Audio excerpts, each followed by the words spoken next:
Vamos começar mais um episódio do Rag Talk, hoje com a presença aqui do nosso responsável técnico, Arthur Alfradique. Arthur, que é consultor especialista da Ambima, né, credenciado à CVM, e hoje nós vamos conhecer um pouquinho da história dele e do trabalho dele dentro da empresa. Então, Arthur, vou pedir que tu te apresente, conte um pouquinho da onde que surgiu essa tua vontade de ir pro mercado financeiro, porque eu sei que tu foi antes, tua formação é de engenheiro, né? Sim. Então conta para nós um pouquinho da tua história, como que Oi, surgiu o Raquel. mercado financeiro na tua vida. Sim. Oi, gente. Oi, Raquel. Bom dia. Bom, vou começar me apresentando aqui um pouco. Eu sou o diretor técnico da RagX. Eu sou consultor CVM. Já trabalho com Wealth Management há alguns anos. Mas eu comecei, Raquel, no mercado financeiro fazendo planejamento financeiro. Então, assim, o pilar mesmo de eu ingressar no mercado financeiro foi fazendo planejamentos e ajudando pessoas em situações complexas de decisões financeiras, como sair de dívidas, ter controle financeiro e investir melhor. Foi uma consequência com o decorrer do tempo, mas eu já atuo com planejamento financeiro já tem uns 6 anos, né? Vai fazer 6 anos, na verdade, eu não lembro de cabeça.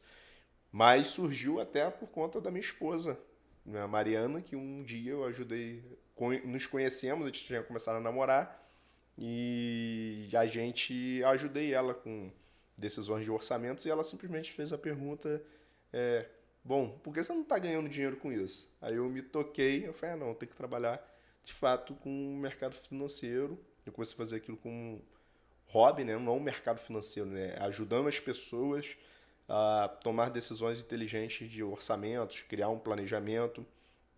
E aí começou com uma coisa secundária, um trabalho meu secundário, ali como se fosse uma renda extra, e em 3 meses eu já tinha largado meu emprego para trabalhar 100% com a minha empresa, que hoje é um produto da RagX, que é o seu gestor particular, que foi o produto que eu desenvolvi e criei de planejamento financeiro de fato.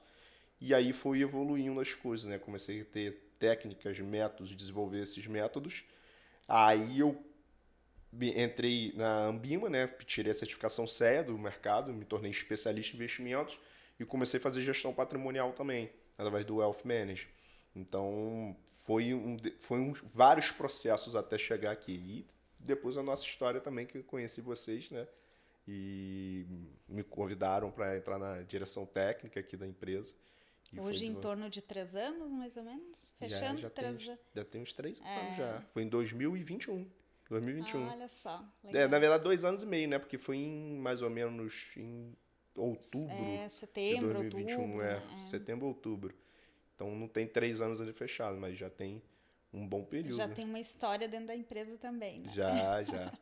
Uma história. Mas basicamente foi esse o desenvolvimento de todos os processos e da criação, minha história no mercado financeiro, né?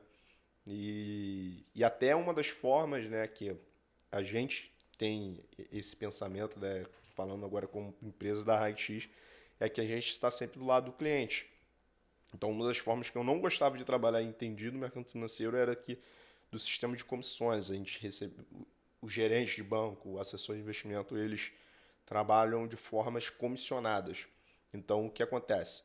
Muitas vezes, uma decisão, uma indicação de investimento, um conselho do gerente de banco ou de um assessor de investimento de agente autônomo tem parcialidade, porque muitas vezes não é o melhor para o Pro cliente. cliente, mas é melhor para ele que vai receber uma comissão melhor desse produto. Se ele tiver em 3 produtos com distinções parecidas, tende-se a tomar uma decisão de indicação que pague melhor para a pessoa, até porque a gente é ser humano tem parcialidade. Não julgando gerente de banco nem agente autônomos, é um formato diferente de trabalho.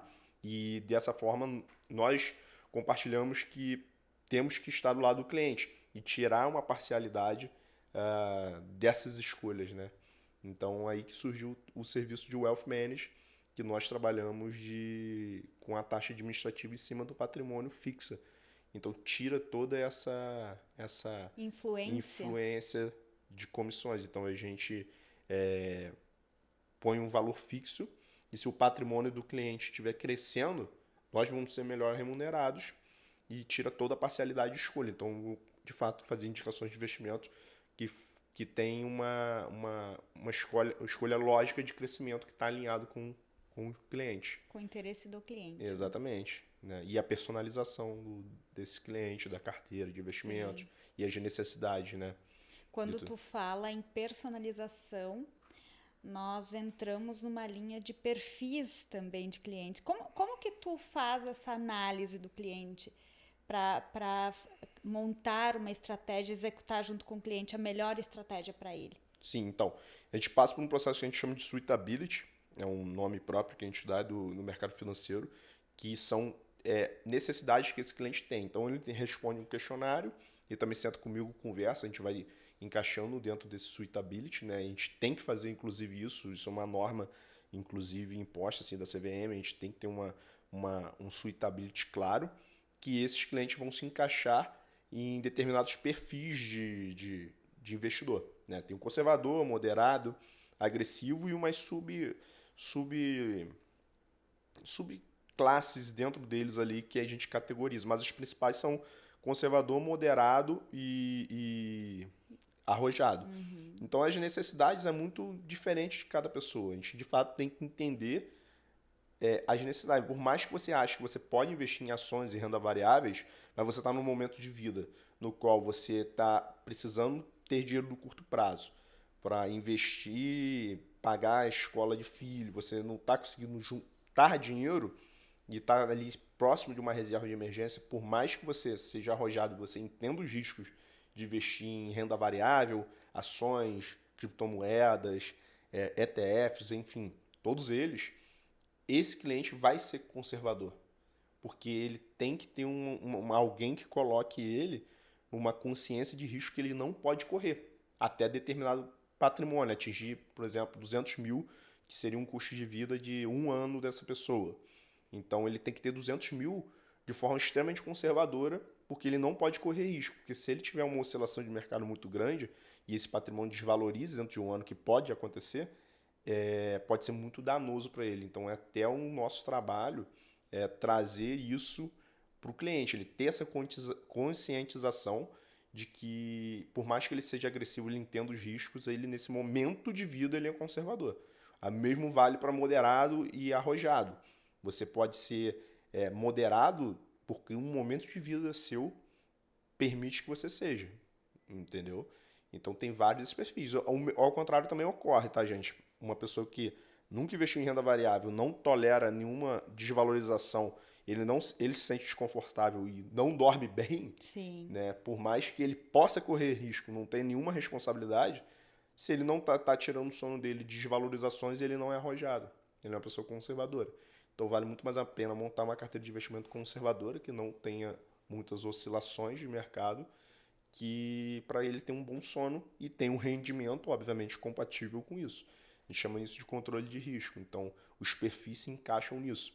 E a gente vai nomeando cada pessoa pelo momento de vida e também pelo psicológico da pessoa. Sim. Mas, Então não é só o perfil de personalidade do cliente, mas sim o perfil do momento que o cliente está vivendo, que exatamente. determina então a estratégia que é usada. Exatamente.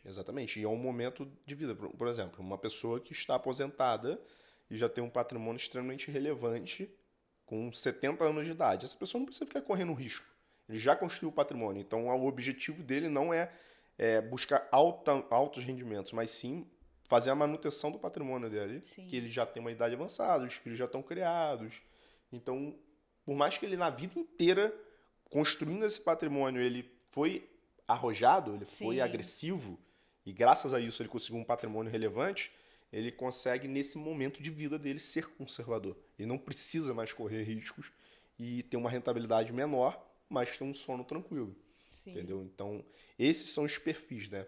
A gente também tem umas subcategorias que a gente fala assim, conservador para moderado, conservador, né? Tem que a gente nomeia ali, que são subcategorias que a gente pode botar um pouquinho mais de risco, mas continua enquadrado dentro de conservador, moderado, né? Mas cada pessoa é totalmente personalizado, né? Essas carteiras de investimento são montadas de acordo com tudo, né? Com o planejamento, que nem eu disse no começo, que começa com planejamento tudo. Sim. Você tem que ter uma estratégia clara de investimento. E tu recomenda que o investidor que hoje está iniciando, tá entrando ali no mercado, eu quero iniciar, quero começar, eu quero ser investidor, né?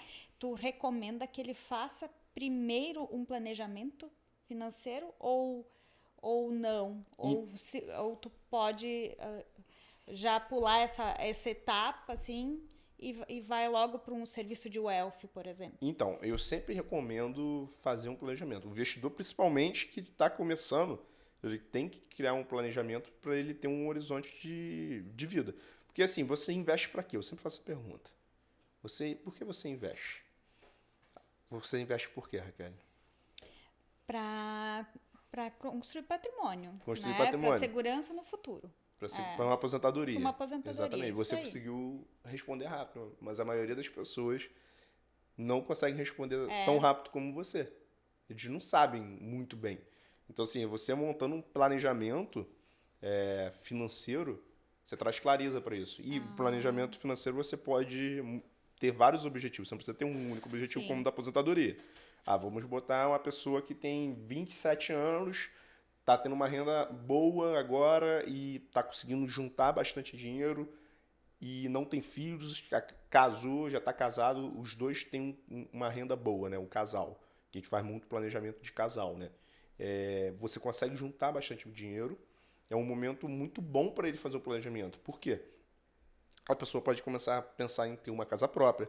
Quais são as melhores formas de você adquirir uma casa própria? Vai se financiar, fazer consórcio, ou viver de aluguel e investir o dinheiro.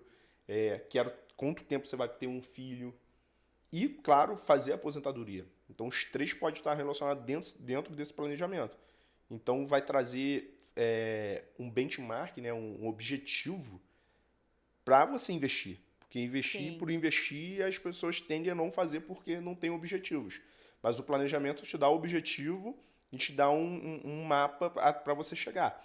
Claro que esse mapa vai mudar com o decorrer do tempo, porque a gente não consegue prever o futuro. Pode ter intercorrências no meio. Mas o planejamento é essencial para isso, para você ter os objetivos claros do que você quer, o porquê você está investindo, né? E traz também todo um planejamento de segurança também, através de seguros, tudo mais. Isso é extremamente importante também, tá? Então, o planejamento engloba tudo isso. Aí, seguir para o serviço de Wealth Management, que é o que a gente faz a gestão e a consultoria de investimento, né? No caso, é consultoria de investimento, né? A gestão patrimonial, para executar a performance dessas estratégias. Então, quanto que o dinheiro vai ter que ter de liquidez, o quanto que a gente vai buscar de rentabilidade, o quanto que risco pode correr, enfim. Mas o planejamento eu acho essencial, principalmente como uma pessoa que está iniciando uma vida ou como investidor. Não precisa ser novo, independente da Sim. idade, mas começando a investir, que vai trazer objetivos para você investir. Consegue identificar no planejamento o objetivo do cliente. Exatamente. Que muitas vezes ele não sabe. Exatamente. Que interessante. Exatamente. E essa pergunta que nem eu te fiz é a primeira coisa que eu faço com um cliente quando eu sento. E a grande maioria, muitas pessoas falam, não sei. Para eu ter dinheiro, para ter patrimônio. Não, mas para que você quer ter um patrimônio? Qual é o objetivo de você ter um patrimônio? Não, para eu ter uma aposentadoria. Não, para eu deixar de herança, também é um objetivo. Enfim, são N objetivos que a pessoa pode ter, né? Mas principalmente é isso. O planejamento é um mapa e te dá clareza no que você quer, né? Traz uma clareza, um autoconhecimento para as pessoas sobre uma construção patrimonial saudável, né? Sim. Já dizia lá Alice, né, no País das Maravilhas, se não sabe para onde quer ir, qualquer lugar serve, né? Exatamente. Então é muito importante entender o motivo e o objetivo. Exatamente. Arthur, um cliente, tá? Chegou na tua mão uma parte prática para que a gente entenda esse processo lá do teu trabalho na prática. Você entende qual é o objetivo dele, você entende que ele é um perfil ou está num momento conservador. Uhum. Qual seria uma estratégia para ele, assim? De que forma tu faz esse trabalho com ele? A partir dali. Então, aí ficou até um pouco raso. Me dá mais algumas coisas em relação a isso. Por exemplo, vou dar um exemplo aqui, tá? Eu falei para você dar um valor. Me dá uma renda mensal dessa pessoa e quanto que ela tem de dinheiro hoje. Tá, ela tem o quê? Meio milhão Uhum. e ela tem uma renda mensal de uns 15 mil. Tá, então ela tem meio milhão e tem uma renda mensal de 15 mil, mas eu vou botar mais um ponto para ele ser conservador, né? Essa pessoa também não tolera risco, ela se sente desconfortável em dormir se tiver uma oscilação negativa. Então, por exemplo, essa pessoa é uma autônoma, ela é uma empresária, tem um meio milhão e ela tem uma renda mensal de 15 mil reais. Então, vamos botar ali que ela teria que ter um dinheiro extremamente com liquidez. Então, a gente botaria ali mais ou menos 200 mil em ativos que tenha liquidez e os demais investiria em renda fixa também, né? E a gente montaria uma estratégia de investimento que seria de acordo com o risco, né? Que tem vários ativos diferentes de renda fixa, né? Como inflação, pré-fixado, pós-fixado. A gente montaria uma relação ali de risco, né? De objetivos, né? Em valores percentuais desses 500 mil e travaria esse dinheiro por determinado período, 2 anos, 3 anos, até para você pagar uma alíquota de imposto menor, se for ativos que a gente pague imposto, e os demais desses 200 mil deixariam com ativos de liquidez imediata, porque ela pode ter necessidade, ela não pode travar todo esse patrimônio, porque ela pode ter que fazer retiradas, um mês ela receber menos, ter determinados custos. Então seria mais ou menos isso, uma Uma estratégia de estratégia investimento inicial. conservadora. Essa pessoa ela não investiu em nada em renda variável, porque ela não tolera risco, então não tem necessidade disso. Sim, Claro que dentro da renda fixa também tem oscilação, né? Por exemplo, você vai investir num título que tem IPCA mais um prêmio, né? Um tesouro IPCA mais 2045, por exemplo.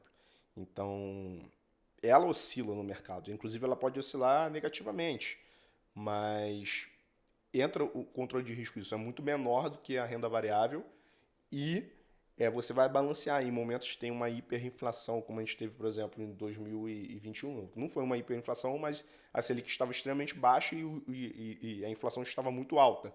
Então você estava perdendo dinheiro, deixando dinheiro no Tesouro Selic, por exemplo. sim. Então ele traz um balanceamento de risco ali que você vai ganhar dinheiro, você sempre vai estar ganhando acima da inflação, né? Então são esses controles de risco que tem que ter consciência, mesmo sendo conservador. Sem investir em nada em renda variável, para as pessoas entenderem que dentro do conservador também tem controle de risco e você tem que se proteger de diversos cenários futuros, entendeu? Sim. Arthur, tu falou que um dos objetivos dos clientes é construir patrimônio. Fala um pouco como que funciona a questão de herança, que a Rackx trabalha também, né, com essa A a sucessão. sucessão patrimonial. Então, um dos objetivos, né, que nem eu disse ali, você refutou, é deixar a herança, deixar um futuro para os herdeiros, para os filhos, netos e etc. Então, nós trabalhamos com uma sucessão, né, foi planejamento sucessório que chamamos, e com contadores e advogados que trabalham em parceria conosco para fazer toda essa parte de sucessão, que seja muito menos custosa, né? Esse é até um trabalho mais jurídico do que de fato de financeiro como um todo, né? Da minha parte falando de gestão patrimonial. A parte da gestão patrimonial é muito ver quais são os ativos que têm liquidez ou não. Esse é o grande objetivo que as pessoas não entendem, que eles congelam todo o patrimônio em imóveis. Vamos supor, uma pessoa tem 4 milhões de imóveis, vai deixar de herança, mas ele tem 300 mil reais na conta, Sim. né? Então, não vai pagar nenhum imposto da transmissão de bens. Então, a gente faz toda essa gestão para que faça uma transição tranquila, através de ativos financeiros mesmo, como previdência privada. Existem várias ferramentas que você diminui muito o custo e pague menos imposto, o dinheiro chegue mais rápido na mão dos herdeiros, enfim, são muitos benefícios, junto com contadores e advogados que são extremamente competentes para fazer todo esse trâmite. Para você ter ideia, uma sucessão planejada, fazer um planejamento sucessório bem, diminui os custos, que na média um falecimento normal sem um planejamento custa em torno de 25%, de 21% a 25%, dependendo do estado, do patrimônio. Ou seja, Se você tem um patrimônio ali para ficar no cálculo redondo, R$ 1 milhão, 250 mil vai ser gasto só para botar esses imóveis no nome da pessoa, dos herdeiros. Então, fazendo um planejamento, diminui esse custo para em torno de 8%. Então, já faz todo um planejamento tranquilo, uma transição tranquila de todo aquele patrimônio que era o objetivo do cliente nosso deixar como herança. Então, por isso que um planejamento sucessório é fundamental e não é para grandes patrimônios. Qualquer um deve fazer um planejamento sucessório para não deixar pagar custos desnecessários, né? Até eu trazer uma informação interessante aqui, que em São Paulo, em torno de um dado que eu li há pouco tempo, posso estar falando um dado errôneo, mas eu vi que era de 10 a 12% dos imóveis da Grande São Paulo são desocupados. E as pessoas falam, como que pode? Porque é um dos lugares mais bem procurados do Brasil. Sim. Só que esses 10, 12% são imóveis de herança, no qual os herdeiros não tiveram condição de pagar os custos devidos, os impostos, etc., advogados, e os imóveis não podem fazer nada, eles estão simplesmente parados ali em inventário. Então, se tivesse feito um planejamento antecipado, não teria nem esse problema de moradias em São Paulo. Em qualquer lugar, você diminuiria muito os custos fazendo esse planejamento. Uma sucessão bem tranquila, né? E entra outros aspectos até jurídicos, né, que a gente fala, que foge da parte financeira, que são para você ter escolhas mais assertivas do herdeiro. Não, eu quero deixar um patrimônio para outra pessoa que não seja só os herdeiros. A gente pode fazer isso se for da vontade, né, do primogênito ali, deixar patrimônio para, vamos supor, uma babá de um filho, é comum, né, que ajudou a vida inteira e está nessa família, e deixar um patrimônio para essa pessoa. Então, o planejamento sucessório não é só fins financeiros, mas também fins da vontade do patriarca de partilhar o bem dele, que ele construiu. Entendeu? Então, o planejamento sucessório é importantíssimo na vida de qualquer pessoa, não é só para grandes patrimônios. Qualquer família pode fazer um planejamento sucessório saudável. Então, nesse episódio, nós conhecemos um pouco da história do Arthur, né?